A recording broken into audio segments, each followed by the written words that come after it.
Olá, seja muito bem-vindo a esse espaço onde estudamos toda semana temas relevantes de direito e de criminologia. Nos últimos dias, um crime de homicídio praticado na cidade de Foz do Iguaçu, Paraná, chamou a atenção de todo o país, pelo fato da vítima ser um petista e o autor do crime um bolsonarista.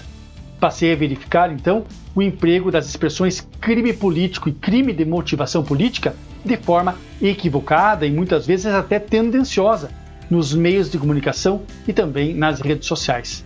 Algumas enquetes foram abertas e boa parte da população se manifestou dizendo que sim, se tratava de um crime político.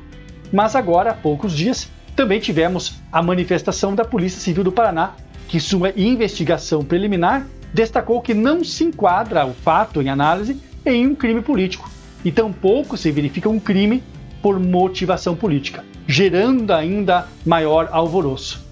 Mas eu quero dizer para você que realmente, ao que indicam as investigações preliminares da Polícia Civil do Paraná, nós não estamos diante de um crime político e de um crime de motivação política. Por isso eu quero apresentar para você agora, de forma didática e objetiva, o que é um crime político, quando nós temos um crime por motivação política e ainda outros dois pontos correlatos de extrema importância. São as situações em que nós temos um político criminoso, ou seja, um político cometendo um crime, um político sendo vítima de crimes. Será que nessa situação podemos falar em crimes políticos? São outros pontos que têm sido abordados de forma equivocada pela mídia. Por isso, vem comigo e acompanhe agora observações de ordem técnica que vão ajudá-lo a compreender melhor estes pontos que com certeza irão se apresentar com maior frequência com a proximidade das eleições. Vamos estudar o que é um crime político, o que é um crime de motivação política. E antes de seguirmos em nossa exposição, quero convidá-lo a se inscrever no canal, a ativar as notificações e também a deixar o seu like.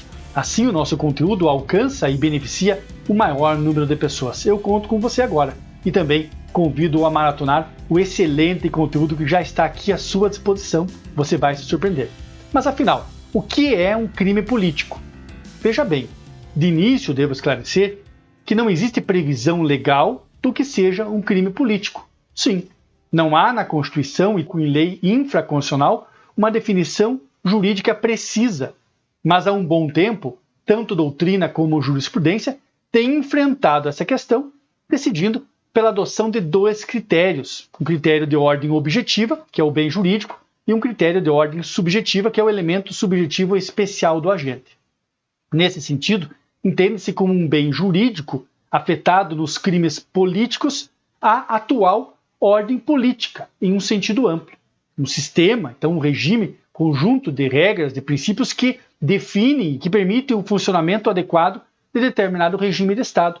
São esses os elementos que são afetados, que são ofendidos, ou nas situações em que podem até ser expostos a um perigo de lesão pelos crimes políticos. E além disso, entende-se que não deve estar presente só o elemento objetivo, mas também o elemento subjetivo, que exigindo a necessidade então de uma certa direção da vontade do agente ao praticar a sua conduta criminosa. Seria o chamado dolo específico na doutrina antiga. Agora falamos em elemento subjetivo especial do tipo, ou seja, a exigência de que o agente não só tenha conhecimento que está afetando a atual ordem política, mas que ele deseje efetivamente afetar esta atual ordem política. Alguns autores ainda colocam como bem jurídico protegido dentro dos crimes políticos os direitos políticos do cidadão. Então você vai encontrar algumas variações na doutrina. Mas sabemos que no direito penal não podemos trabalhar com uma categoria tão importante de crimes com base de forma assim vaga e imprecisa, com base apenas na doutrina. É por isso que também já há um tempo, parcela da doutrina e também da jurisprudência entendia que os crimes políticos eram aqueles previstos na Lei de Segurança Nacional. A Lei de Segurança Nacional era a Lei 7.170/82, que foi revogada recentemente pela Lei 14.197 de 2021 e que inseriu no Código Penal uma nova categoria de crimes, que são os crimes contra o Estado Democrático de Direito, previstos nos artigos 359-I a 359-R, com base, então, nesta posição doutrinária, que entende que os crimes políticos são somente aqueles que estão elencados agora nos crimes contra o Estado Democrático de Direito, podemos verificar de forma clara e precisa que o homicídio que estamos comentando, ocorrido na cidade de Foz do Iguaçu, de forma alguma se enquadra na categoria de crime político. Poderíamos falar em um crime político na hipótese do assassinato do presidente da República, situação que está longe, né, de se verificar qualquer proximidade, qualquer semelhança nesta situação ocorrida em Foz do Iguaçu. E quais são os crimes que estão previstos no Código Penal?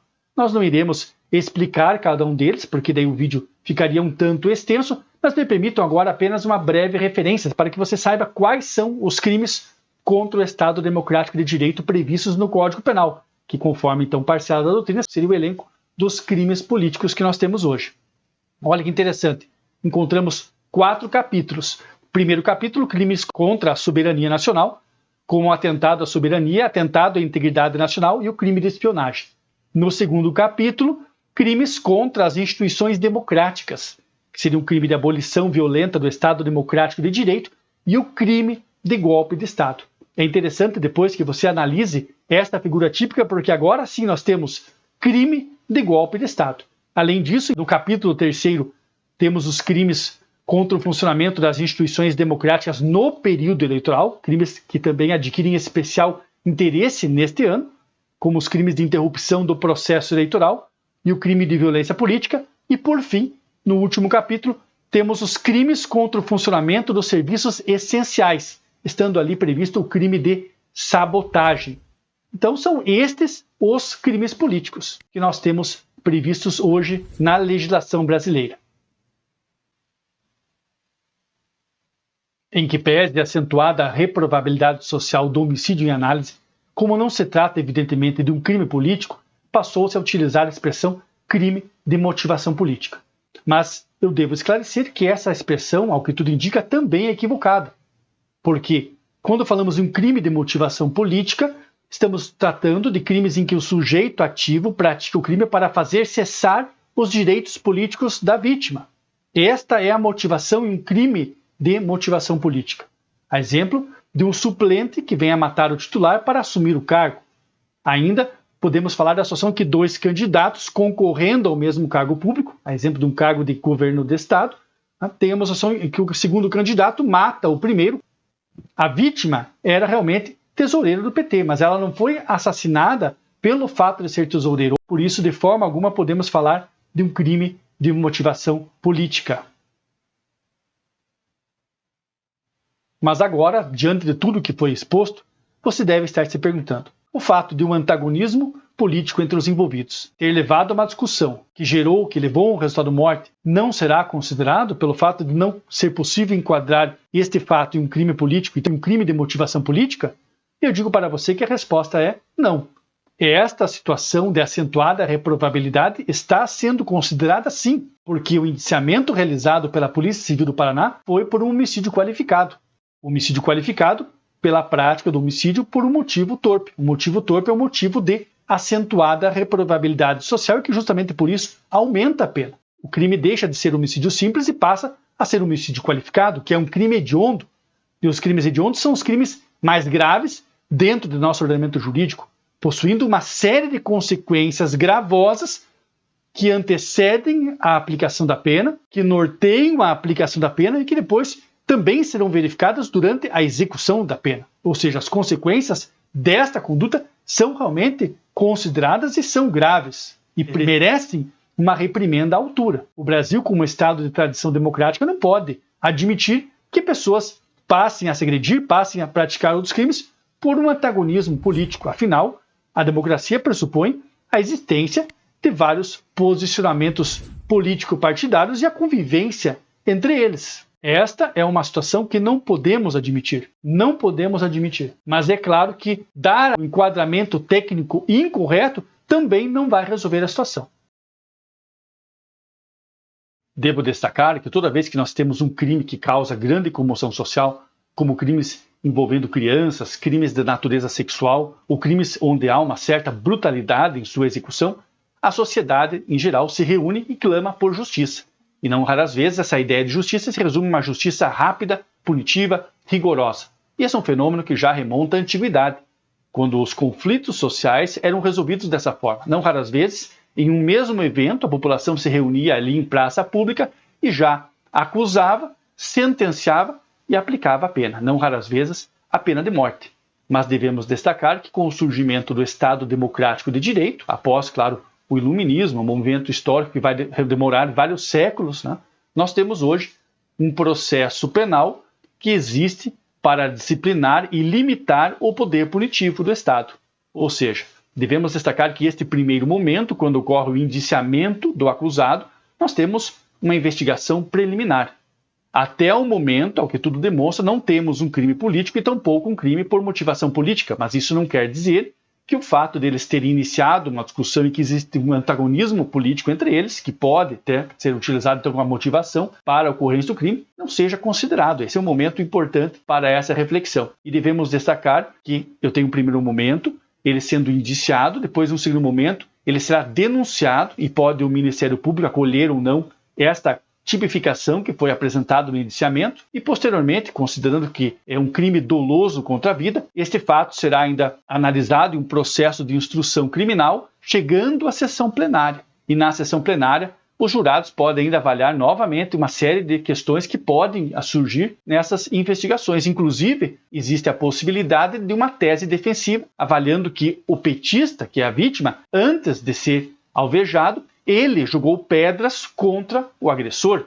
Então você tem, em um certo momento, a possibilidade da consideração da privilegiadora do domínio de violenta emoção logo após a injusta provocação da vítima. É claro que você imaginar uma pessoa efetuando disparos com arma de fogo porque outra jogou uma pedra, é claro que é nitidamente desproporcional e por isso é muito provável, para não dizer com uma certeza absoluta, que não será possível falar em legítima defesa. Mas nós também não podemos ignorar que a vítima, no caso o petista, ele havia jogado pedras no bolsonarista. Então esse fato também não pode ser desconsiderado. Com certeza, será avaliado nos autos. E ainda, não sendo essa hipótese, pode também ser aventada a tese defensiva da incidência da atenuante, da influência de violenta emoção provocada por ato injusto da vítima. No caso, o fato do petista ter jogado, arremessado várias pedras contra o bolsonarista. Claro, da mesma forma que não se justifica um bolsonarista matar um petista por uma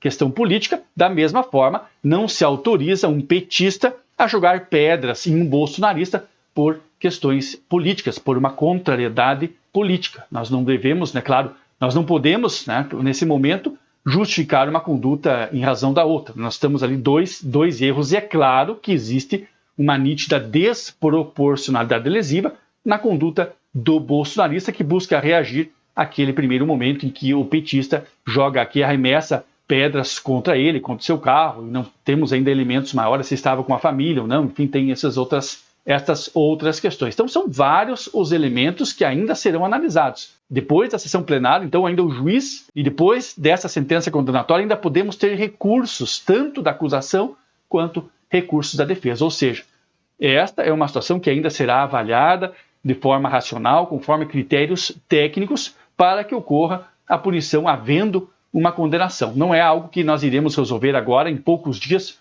por meio de enquetes, como muitas vezes nós estamos verificando agora várias enquetes, procurando promover ainda maior clamor social, maior agitação social ao redor deste fato. E por fim, não menos importante, quero concluir a exposição de hoje com duas situações em que também verificamos muitas vezes o emprego inadequado da expressão crime político. A primeira delas é quando nós temos um político criminoso. Sim, a hipótese de um político praticando vários crimes no exercício da função ou em razão dela.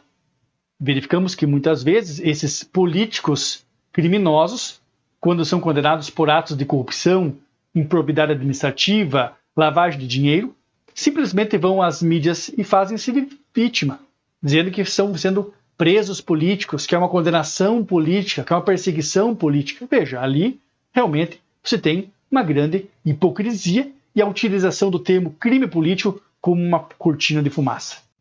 E a segunda situação diz respeito a um político sendo vítima de um crime. Nessa hipótese, não necessariamente eu tenho um crime político, porque verificamos que os crimes políticos exigem uma certa motivação, um especial fim de agir. E se um político é vítima de um crime, essa motivação pode não estar presente. Vamos imaginar lá um político bem se envolver numa discussão de trânsito e ocorrer ali um homicídio. Eu não tenho um crime político. Eu espero ter ajudado a compreender melhor esses temas, para que você saiba agora o que é e o que não é um crime político e, principalmente, desejar a todos nós brasileiros que tenhamos dias melhores, dias de paz, dias de respeito. Se você deseja mudar o país para melhor, seja consciente no seu voto, trabalhe de forma honesta e adequada para toda a sociedade. Não é com violência, com agressão, com desrespeito que iremos resolver qualquer coisa. Isso nenhum progresso traz à sociedade. Um grande abraço e lembro sempre que o interesse é o maior educador. Já o encontro na próxima videoaula.